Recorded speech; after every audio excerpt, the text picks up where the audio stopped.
Hey, farmstead friends, how are you? We're sitting on my back porch today, and we're going to do what has been promised for several weeks as our first experiment. We've got another experiment ongoing, but this is the first one that's actually going to come out.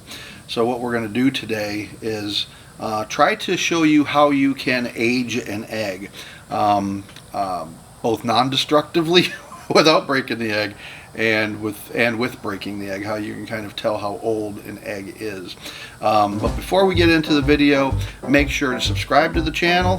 Make sure to hit that notification bell for notification of future videos as they are released. So let's go ahead and get started.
So hey folks, as you can see from Madeline's award-winning, Oscar-winning performance of finding our clutch of eggs, that's from time to time it's a problem. So if you free range your chickens, it's kind of inevitable that at some point in time you are going to come across a clutch of eggs that has been laid. Hen may or may not be sitting on them. We found this clutch of eggs that golden cuckoo marron was sitting on yesterday, just out of the blue.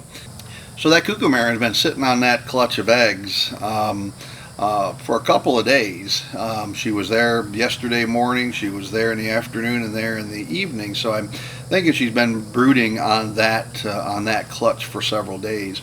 There's probably 10-15 eggs there that we just run across. Now, we knew that there was a reduction in eggs because we have been tracking eggs now since we got chickens, and I can tell on average what number of eggs I'm going to expect on any given day. So we were down by about 15 eggs. So that clutch, in part, we got another one somewhere, I just can't find it.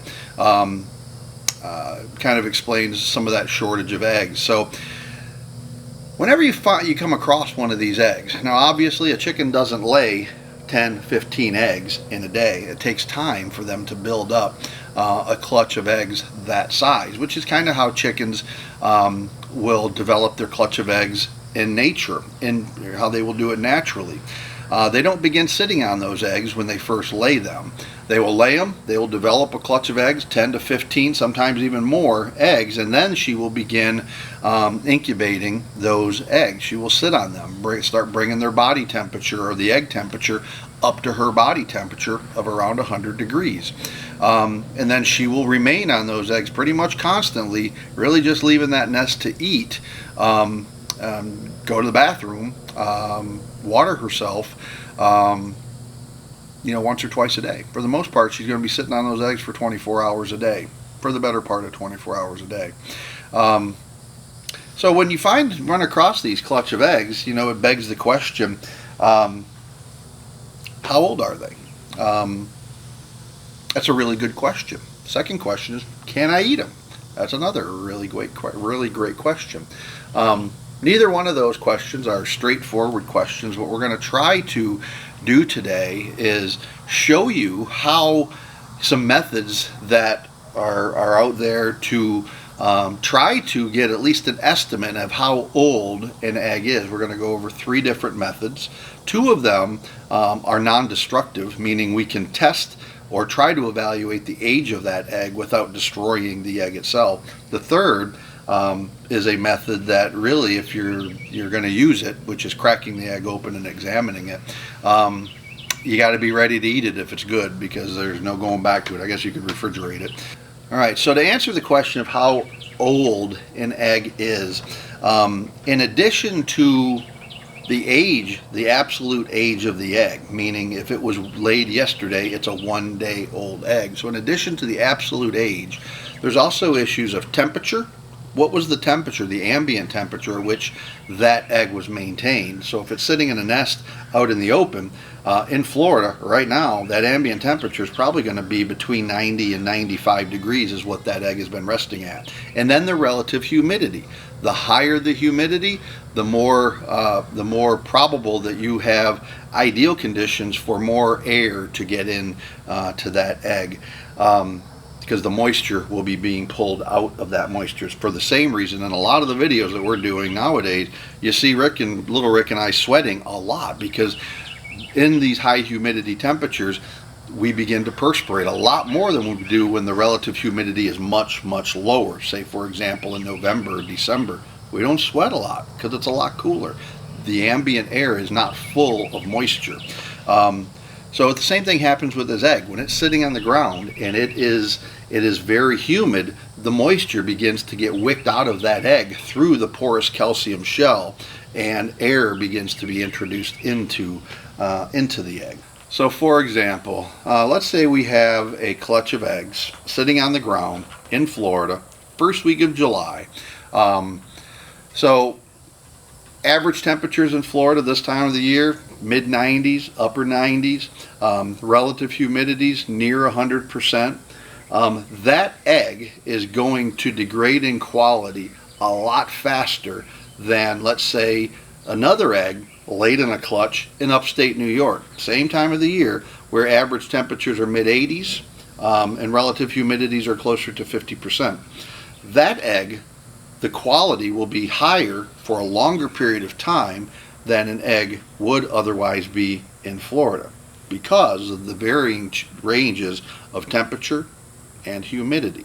So in Florida, unfortunately, this time of the year, we are faced with really high temperatures and brutal levels of humidity, to the point where, it kind of shortens our ability to work outside and do our chores on the weekends to only about 6 hours. By 2 o'clock, you're just whipped on the weekends, or I am.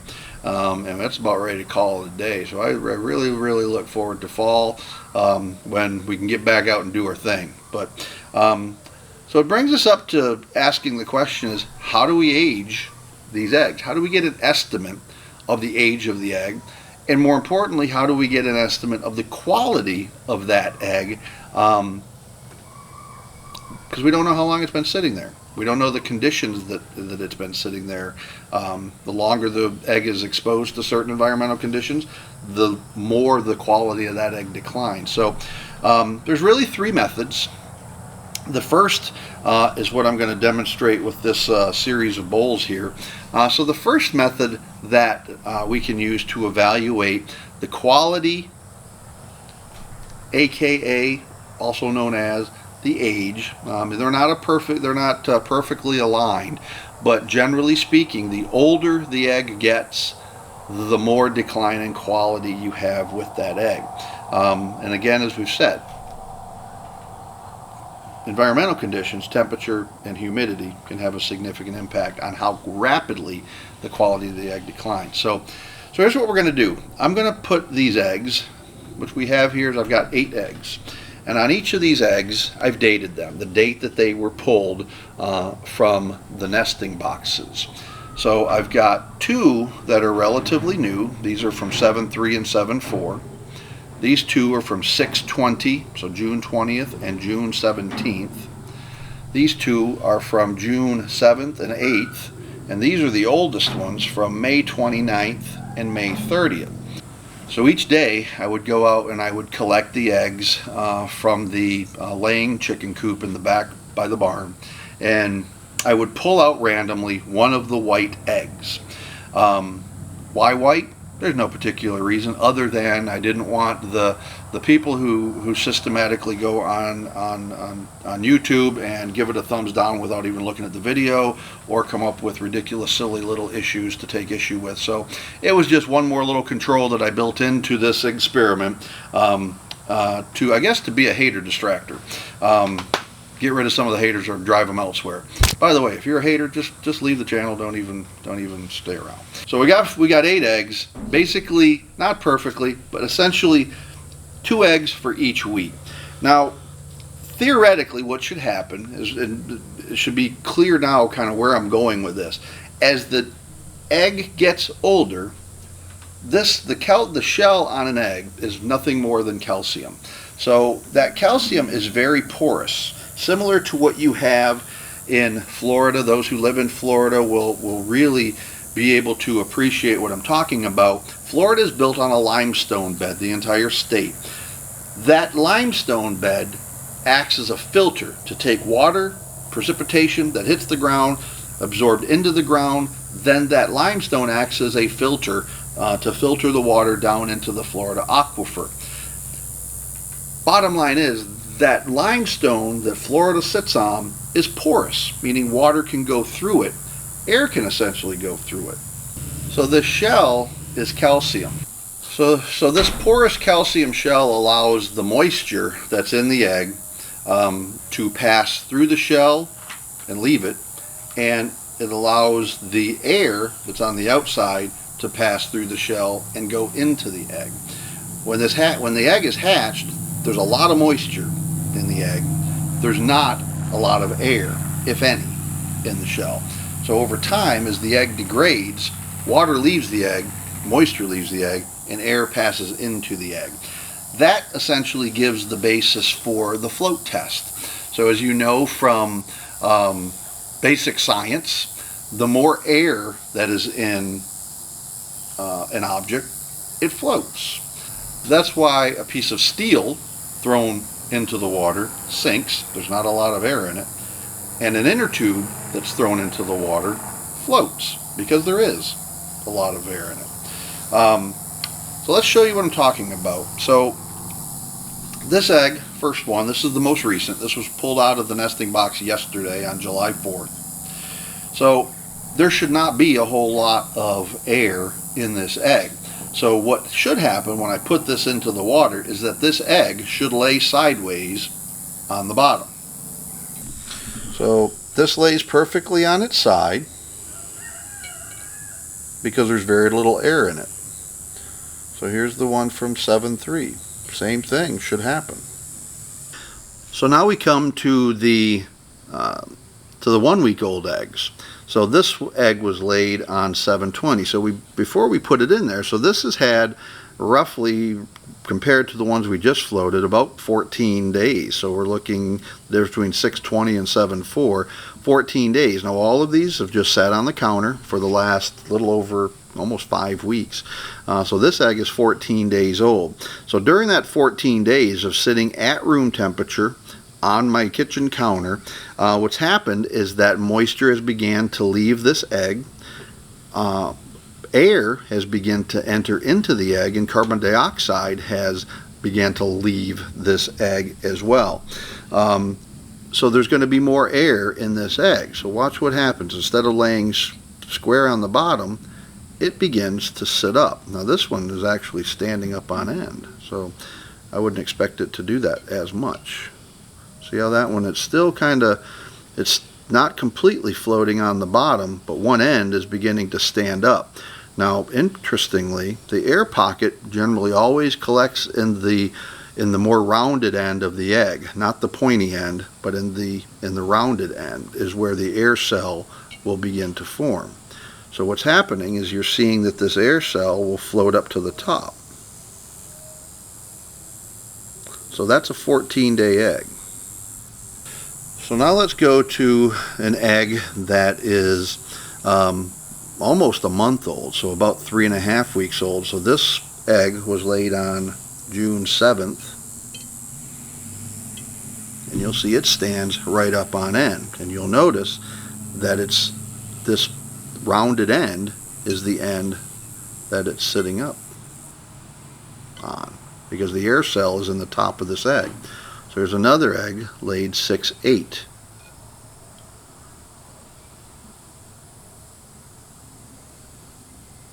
So not quite standing up like the other one is, but still standing up, meaning this has got a lot of air in it. But one end is standing up more than the other. And I just noticed something on this one. As I was putting it in there, there's a crack in this egg, which means this egg has allowed more air to get in than this other one, which would explain why it's standing up on end even more than the other one that's just 1 day older. This one has more air in it because there's an imperfection in that egg. It's cracked. So these are the oldest eggs that we have. These were laid on 5/29, so this egg is what? It'd be 30, almost 35 days old. So what's going to happen? She stands right up on end. Here's one from 5/30. Not quite standing up, so this one has less air in it for one reason or another than one born just 1 day apart. So this one is 5/30 and this one is 5/29. This one is essentially standing up on end, and this one is not. Just the one end, the more rounded end, is standing up. So what does this tell us? So clearly the more recent eggs, the ones that are laying on their side entirely, clearly we can show using this float test that these are much less old eggs than these ones. I know how old they are, but you can tell they're standing right up on end. So are they good? And I would say that they are.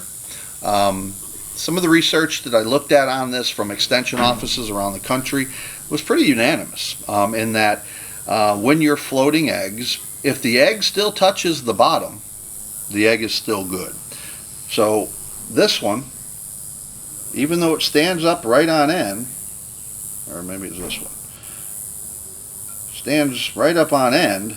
Now, another interesting thing, because this is porous, every time I put them back into the water, we're rehydrating that egg just a little bit more. So it actually, if I were to leave this in there for a few hours, that egg would sink right back to the bottom. So despite these almost standing right up on end, they're probably still safe to eat. But we have a good idea that they're several weeks old versus these ones that just sink to the bottom. So what's another way that we can look at these? So remember, when we're doing this float test, the float test, all it's measuring is not the viability of the egg to eat. It's only looking at the size of the air cell that's inside of that egg. It doesn't tell us whether it's good to eat or not.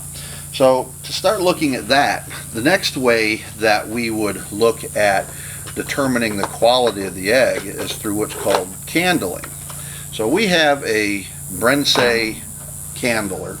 And I like this system because I can look at candling in two different ways. So if I'm in a dark room, I can really just kind of set the egg on there and I can candle in a dark room. So on this Brensey candler, we've got the hood. It slides over the actual light source, and then we can put the egg in here, put the hood on, and that basically eliminates all light entering in. Then we look through this viewfinder here, which is not any kind of lens. It's basically going down and reflecting onto a mirror. But I can be in this daylight, and this system is going to work, which is when I'm looking at eggs, I'm generally not in a dark room doing it. So unfortunately, we're not able to do any screenshots or anything from this Brensey candler. But as an alternative, you can go to the trusty old flashlight. And again, this is not optimal because there's a lot of ambient light. but this is one that would have to be done in a dark room. So a lot of people have taken all kinds of fancy contraptions or anything. When I'm using a flashlight, it just helps to take a small flashlight, put it in the palm of your hand, and wrap your hand around that flashlight. And then the egg basically sits in that soft part of your palm. You turn the light on, and then you can hold it like that and kind of look at the inside of the egg. It works pretty well. Not as well as this candler system here, but it works well for our purposes. So what are we looking for when we're candling an egg? Two things. We're looking at the size of the air cell that's inside. So what does the air cell look like? When you candle an egg, so the first thing you're looking at is the size of the air cell. This air cell on a freshly laid egg is going to be essentially non-existent. So if I were to candle this egg, the one that was laid yesterday, there's not going to be there may be somewhat of an air cell, but it's not going to be very big. As opposed to this one, which is the oldest egg, that air cell, if I were to candle it, would probably come about a third of the way down the egg. It's going to be very large. So that's the first thing I'm looking at in a candled egg. The second thing that I'm looking at in the candled egg is the relative position of the yolk. Now the yolk, when you candle an egg, is going to just show up as a dark spot inside of this egg.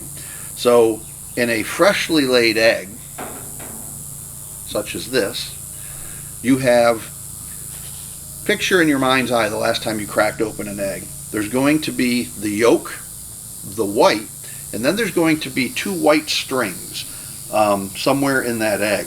Those are the chalazi. The chalazi are basically spun threads that suspend from the top and the bottom of the egg and suspend the yolk in the middle of this egg. So when you look at this egg under a candling situation, that egg yolk should be perfectly suspended right in the middle. It's going to be a dark spot right in the middle of this egg.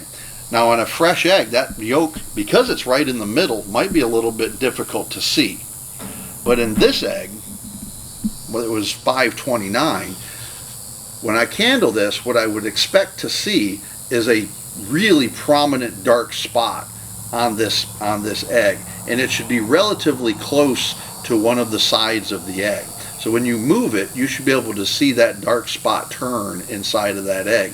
What's happened is that chalazi has broken down and released that egg yolk, so instead of the yolk being suspended in the middle of the egg, now it's being allowed to drift. That's a sign that that egg is an older egg. Doesn't mean it's not edible, it just means it's an older egg. So this brings us to the last method of estimating the age and quality of your egg. And if you want to learn more about what I'm about to talk about, the USDA has published what's called an egg grading manual, and in this manual it shows very specific pictures of what I'm going to briefly be talking about, which is the interior quality of this egg. Now, I don't plan to be a USDA qualified inspector, but I'm going to give you the very basic nuts and bolts of what we're looking at. And I'm not going to crack open all of these eggs. I'm going to crack open basically two of these eggs, the oldest one and the newest one, and kind of show you what you're looking for. So let's start with this newest egg, the one that was laid just yesterday on 7/4.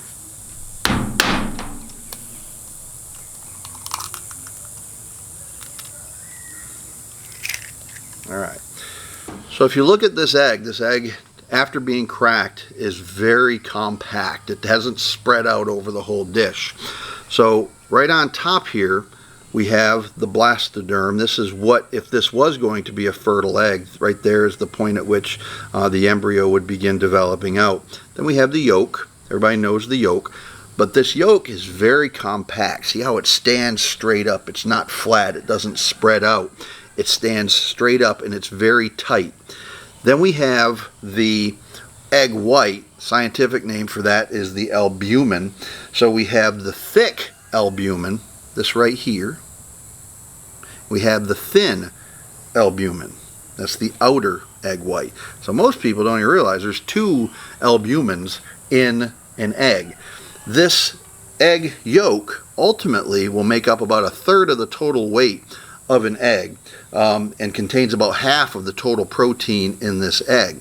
The egg white, on the other hand, between the thick and the thin albumin, or the egg white, makes up about 2/3 of the total weight of this egg and contains no fat and about half of the protein.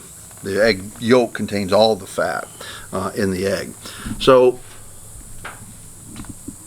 this stays, despite this being out now for several minutes, this egg still has remained very, very tight and compact. So now we're going to compare this, an egg that was laid yesterday, to the oldest egg that we have that was laid on May 29th. And look at the structural difference on the inside. You can already see how much more runny this egg is. And it doesn't even hit, it doesn't even come out and stay intact to actually hit the plate. So you can't differentiate on this one. You cannot differentiate the thick albumin from the thin albumin, and the egg or the yolk is so deteriorated in this old egg that when it hit the plate, it just kind of broke open. So it was very, very thin. So just for illustration's sake, let's see if the same thing happens on our second oldest egg. So this is the 530 egg. So this is 1 day older or newer than this egg here.